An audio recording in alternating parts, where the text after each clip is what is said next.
Thank you so much, and good morning, everyone. Thank you, Pete, for inviting us to speak with you today. Carl and I are going to be doing a little bit of a double act. So I'm going to go first and talk about the research that we led into women and girls' perceptions of safety in parks before I hand over to Carl, who's going to give an overview of the new guidance that you mentioned there, that this research has informed, which we've called Safer Parks, Improving Access for Women and Girls. And I just wanted to flag at the outset, and partly for the audience that we're speaking to today, that women and girls really value nature. It's one of the things that attracts them to parks, and they want park design and management for safety to reflect the purpose of these spaces as both green and biodiverse spaces, but also as social and communal spaces. So it's important that when we're designing for safer parks, we don't want to design boring parks or parks that feel sterile or overly defensive from security or parks that are less biodiverse. What we want really to achieve is more women in parks and more women feeling safe. Next slide, please. So what is the problem? So the problem really is that data from the Office of National Statistics shows that across Britain, women feel less safe in parks than they do in other types of public spaces, such as residential streets, high streets, and on public transport. And as this slide shows here, women are 3 times more likely than men to feel unsafe in a park or open space during the day. 16% might not seem like a lot, but that's roughly about 1 in 6 women. And women are also twice as likely to feel unsafe as men in parks after dark, and as the figures show on this slide. About 42% of men feel unsafe in parks after dark, which is still high, but against a huge 82% of women. That's 4 out of 5 women across Britain say they feel unsafe. And it's important to note that after dark is not actually nighttime in these spaces. Women in our research in winter months, it was early mornings and late afternoons when girls or women are going to and back from school or work, that they were actually talking about times that they would like to travel through these spaces, but they didn't feel safe to do so. So it's clear from this data and from our research that actually safety is a key barrier holding back women and girls from actually using, enjoying and benefiting from parks and green spaces, which is what we want. And of course, our perceptions really matter here. They influence our behaviour. And as a result, women and girls are often restricting their use of parks, sometimes choosing to walk in busier areas, avoiding parks at certain times or when alone, and ultimately altering their behaviour to keep themselves safe. And this, of course, has a significant impact on the lives of women and girls, their ability to move around towns and cities freely, as kind of parks provide these key connecting green routes, to socialise, to improve their well-being and engage in physical activity and exercise. Next slide, please. So it's in this context that we did our research, and we sought to explore this question really of what makes a park feel unsafe from the perspective of women and girls themselves, and what did they think from their lived experiences might make these spaces feel safer to use and enjoy. We spoke to a really diverse sample of women and girls, 67 women and 50 girls, recruited from women's centres across West Yorkshire. We also interviewed professionals who are working in parks management, maintenance, park design and policing. And I just want to flag that our 2 reports can be found there with the detailed findings. I'm just going to give you a summary of those. Next slide, please. So we started our research with this question: what makes a park feel safe or unsafe? And there we started with looking at all the existing evidence and research that's been done on that. And we identified, as you can see on this slide, the colours don't mean anything, by the way, a whole range of factors that can influence how we feel in terms of safety in parks. And these determinants range from really broad societal issues like attitudes and misogyny towards women and girls, to our personal identities and experiences, to the specifics of park design and management management like lighting, exits, visibility, to who's using the park, men, other women, teenagers, people drinking, what they're doing, and then to kind of the presence of security, help points, CCTV, staffing. So there's this whole range of factors, and what we wanted to do is actually find a methodology that could find out what was really important amongst all these factors that might actually pattern a way forward and make a difference to women and girls. So we used an approach called Q methodology to identify what of these factors are most important, but also to identify, are there particular factors that women and girls all agree on?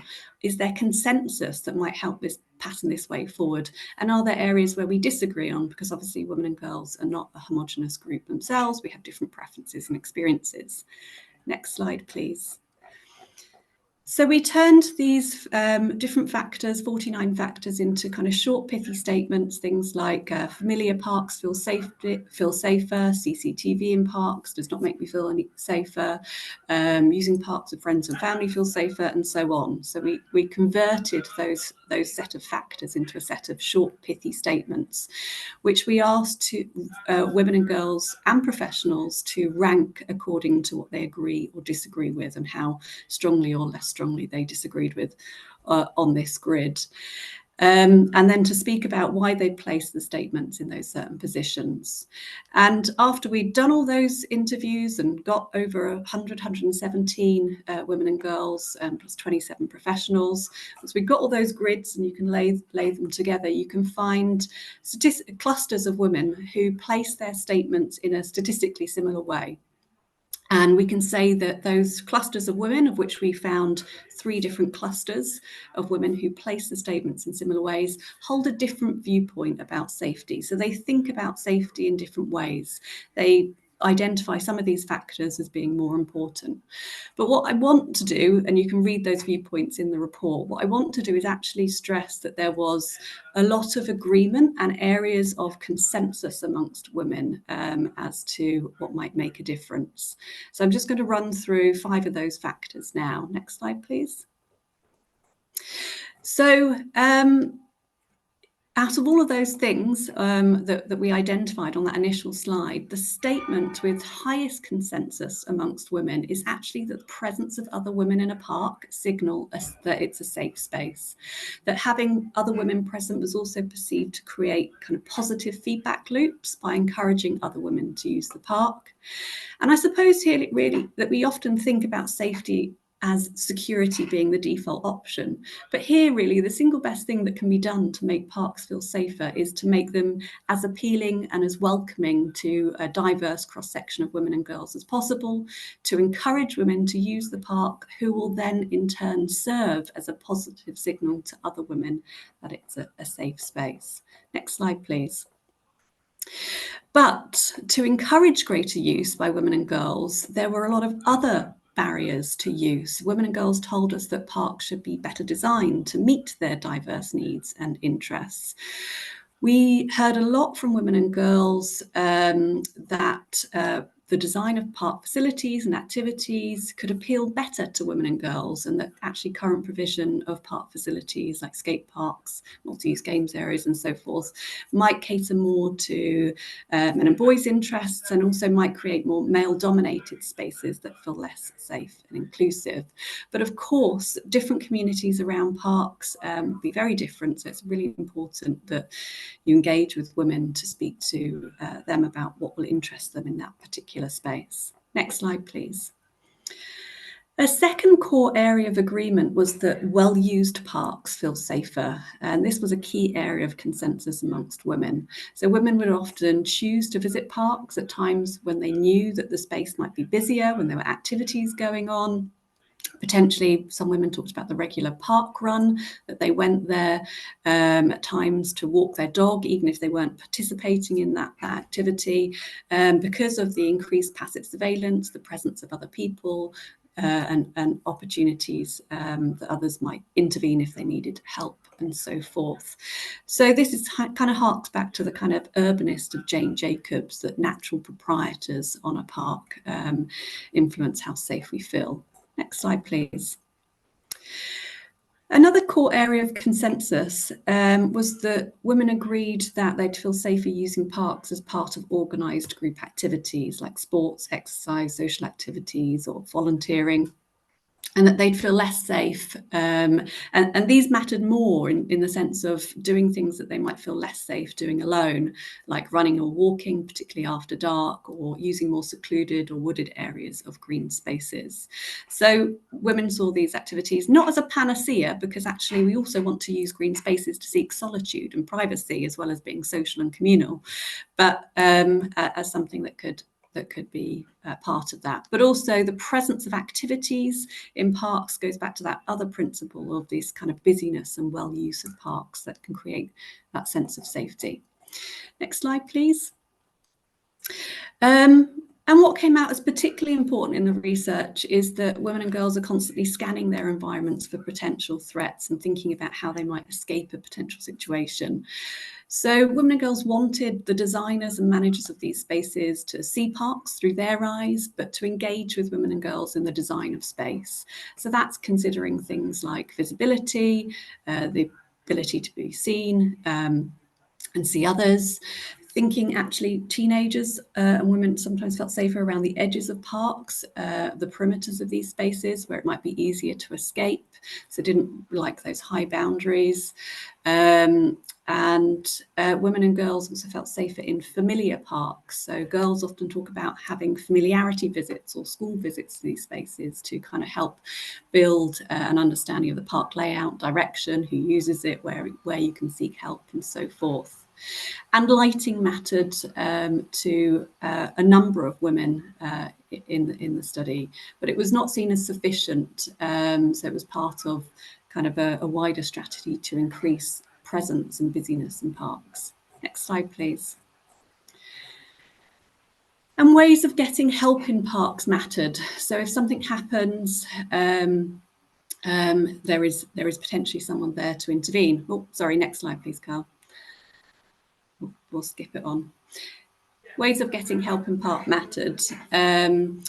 And this also mattered in part because women told us that they didn't feel it was safe to challenge any unwanted behaviour they experienced in parks. And in parks in Leeds, about 45% of women said they'd experienced harassment.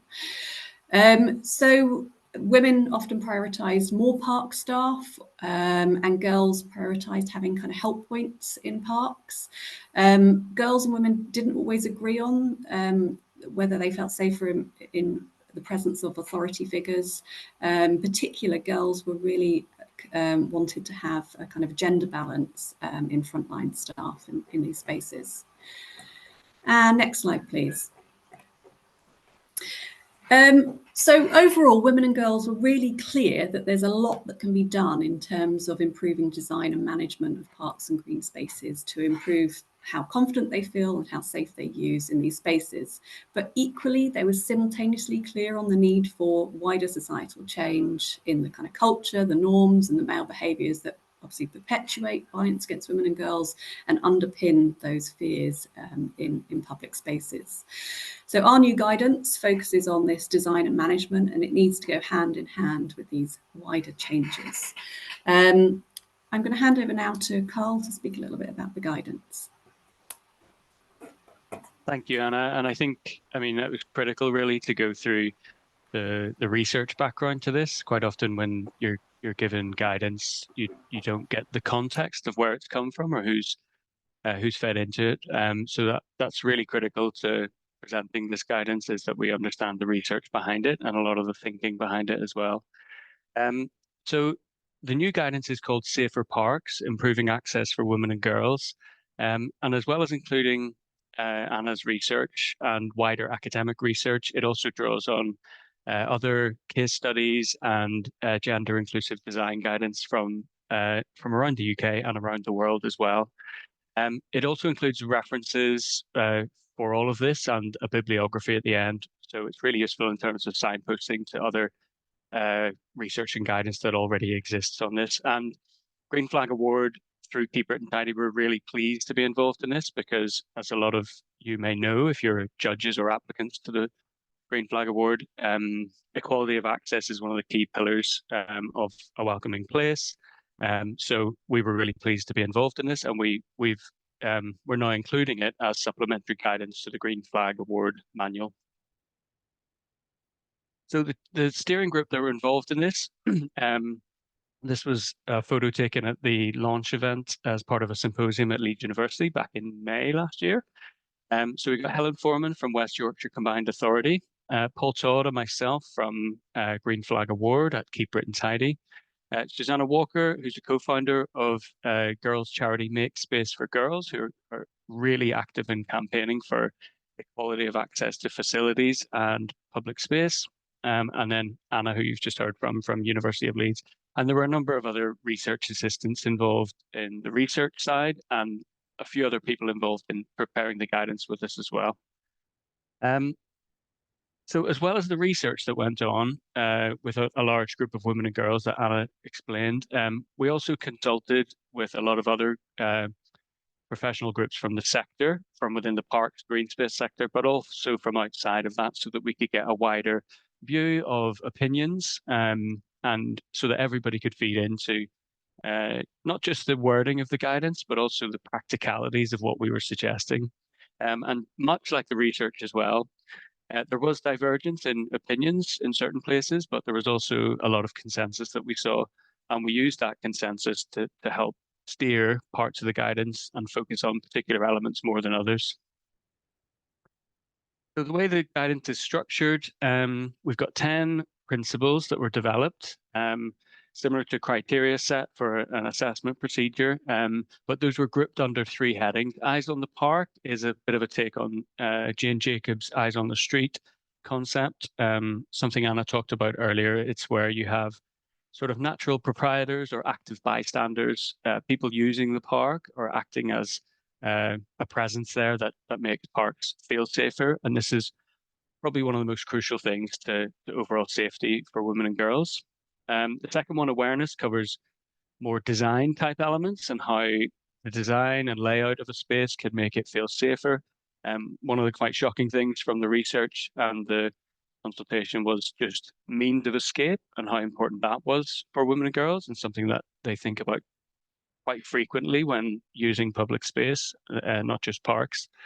And finally, inclusion was really important about making sure women and girls are involved.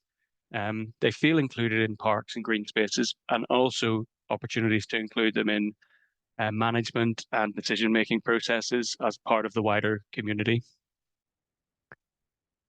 So you can see the principles on screen now. We're going to go through a few of them today, just to keep time down. But you can see they're color-coded. There's a bit of overlap between different topics, obviously, but we think we've done a good job of structuring the guidance, and it is really a really accessible document. Quite fun to read, visually appealing, and we'll talk a bit more about the design later on. So we picked 3 principles to go through today. The first one is busyness and activation. So this links to Eyes on the Park, where the presence of other people really do make parks feel safer. And women and girls feel particularly safe in the presence of other women and girls, but also with families. A busy park effectively makes it feel much safer. And obviously, to achieve that, you need to make the park appealing to lots of people. And that needs to be achieved through appropriate facilities, appropriate seating, and also active travel, bringing people into the park for other reasons than specifically visiting, for passing through. This is also a general principle for bringing a park to life. So, but it really does benefit the feeling of safety for women and girls on the whole. Second one is quite a physical one, about maintenance within a park or public space. Visibility and openness, as I mentioned earlier, that means of escape is at the forefront of a lot of women and girls' minds when they visit public space. So women and girls generally disliked areas that were hidden from view, enclosed sightlines, enclosed boundaries around parks. And that's where, as park managers or designers, you can create places that have different types of vegetation, improved facilities that take into account visibility and openness, and also general landscape design that takes that into account as well. And also belonging and familiarity. This is about the activation side of creating events and activities that engage women and girls and brings more of them to the park. But that also creates a sense of belonging and ownership, that they're visiting the park for an event that is for women and girls, and they get more ownership of that space. And on top of that, it's also about being familiar with the park itself and the design.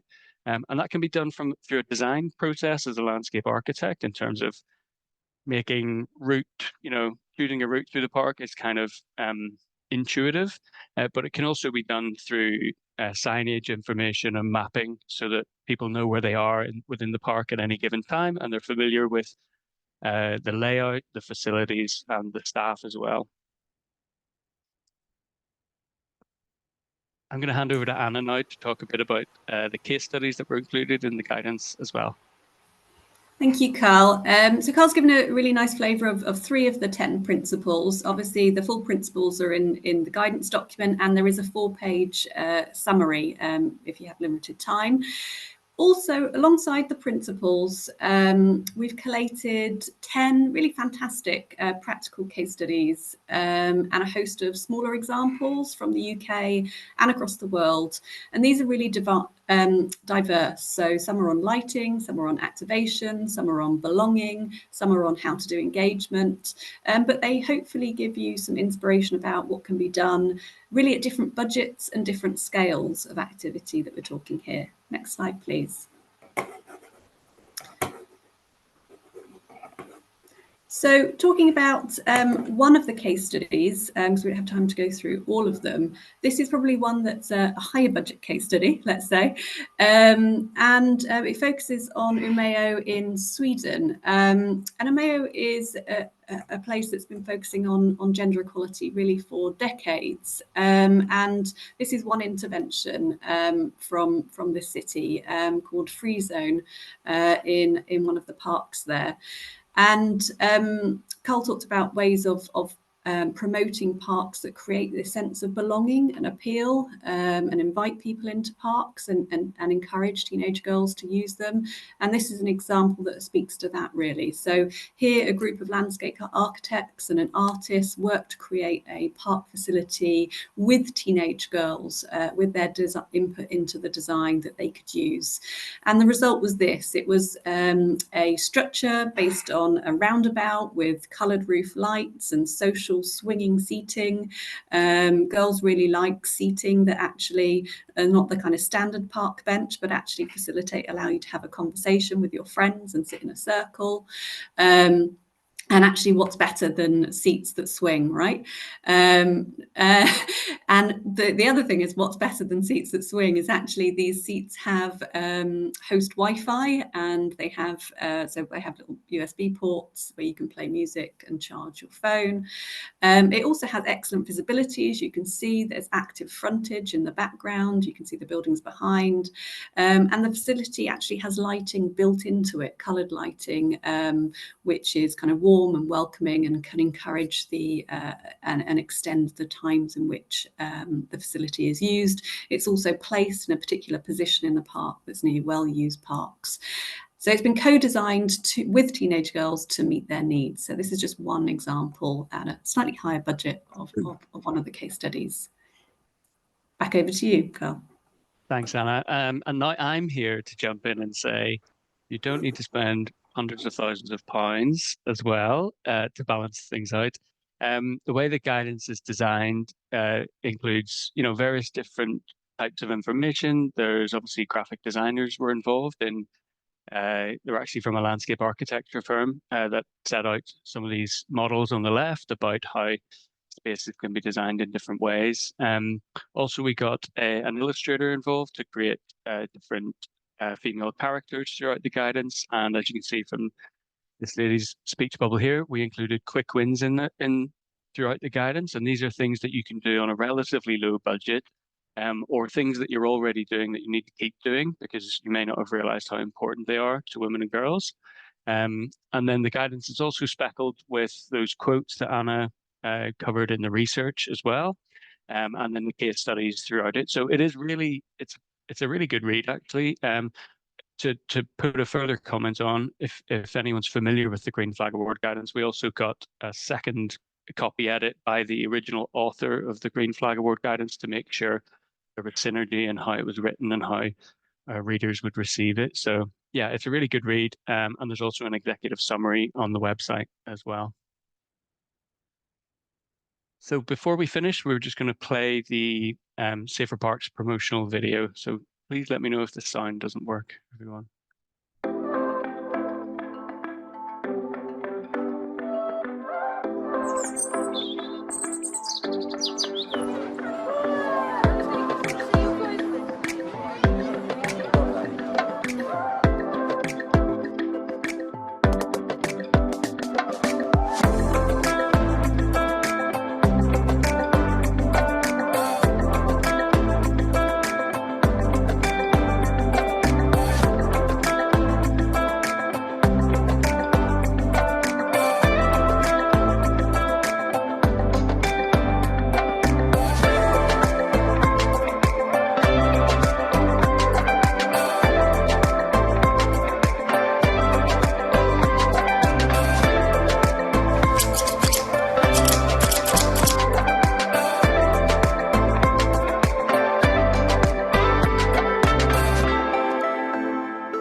So thank you very much, everybody. And I think Peter is probably going to tell us that we're running short on time for the end of the meeting. So I'll let Peter, you take over again, and I guess we'll maybe jump back in for any questions from the chat. Thank you very much. That's brilliant. Anna, Carl, thank you so much. I really enjoyed that presentation, and I hope everybody's looking at the chat, because there's a lot of questions come in. So as I promised, I'm going to take them in order, and John Briggs got in first. So John, could you unmute yourself and turn your camera on if you can, and ask your question? Hi folks, but I'm looking at that screen, so I'm moving away. Thank you. That was really fascinating, and I must say I've read the guidance, and certainly it's definitely been saved to my important documents folder. My question was, does your research tell us about women's and girls' perceptions of natural or semi-natural or rural environments? My context is not just urban, but also countryside, forestry, open access lands such as mountains and coast. And I'll just add that there's a lot of research about why it's a good thing to try and get people to experience nature and interact with it. And that's not just limited, if you like, to a town park or a community garden, as important as those are. It's a really, really good question. So we focused on women and girls' use of parks in West Yorkshire. They are largely urban spaces, but there are some countryside parks. I can't say that we interviewed people specifically, and I think it's a good extra piece of research that we could do around other semi-natural and rural contexts. I do think that some of the principles could apply. For instance, eyes on the park, or the importance of a natural flow of people, the importance of making sure the kind of, if the routes through woodlands or mountains are known and well used. Women and girls also felt safer in familiar spaces. And so I often get this, I mean, I walk in the Lake District a lot, you know, these are my spaces, and I feel safer, much safer when I'm with my family and friends when I'm doing that, partly because I think there are other issues around safety about getting lost and things like that. But also, you know, kind of having a really good understanding of the route, even pictures of routes through hand before, so you know, so building that familiarity with spaces. We often feel safer in familiar spaces. So I think some of the principles can go through. Maybe there could be help points in certain spaces, but you know, that there are other things. So I think, yes, I think some of them are applicable, but we haven't specifically looked at the forestry context or the mountains and coasts. But I think you can look at some of those principles. Yeah. Does that help? Thank you. Yeah. Carl, I don't know if you want to add, but before you do, we're going to be automatically ended in just over a minute. So there's a lot of questions in the chat. I'd love it if everybody would come back so that we can ask those questions and get Anna and Carl's responses to them. So use that link in your email from me to come back into the discussion. So Carl, you've got about 30 seconds just to add a supplementary. Well, I mean, not too much more to add to what Anna suggested. I mean, we did expect this question to come up, and it has come up a lot about naturally managed spaces managed for wildlife and biodiversity. And I see there is a question about woodlands in particular later on. So I'll wait for that question to give it the attention it deserves. But yeah, the research and guidance is focused more specifically on urban parks because those are the parks that tend to get the highest use.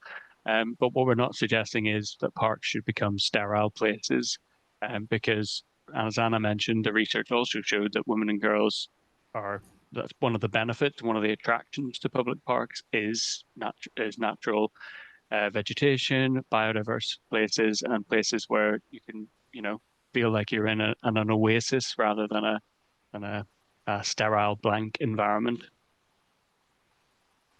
I think as well, just pointing out, there's some really nice groups like Black Girls Hike who've been doing some great work around access to countryside and other spaces. So kind of engaging with those groups would be really useful because belonging and familiarity are kind of really important. So what helps you feel a sense of belonging will obviously be different to different groups. So so yeah, engage, I think, with some of those. Reach out, I think, because if we always go to the people who use these spaces, we're not going to find out what the barriers for people are who aren't using these spaces. Yeah. Great. And the marketing of those spaces to make sure that people see themselves in the marketing and promotion of those particular spaces that you're talking about, John.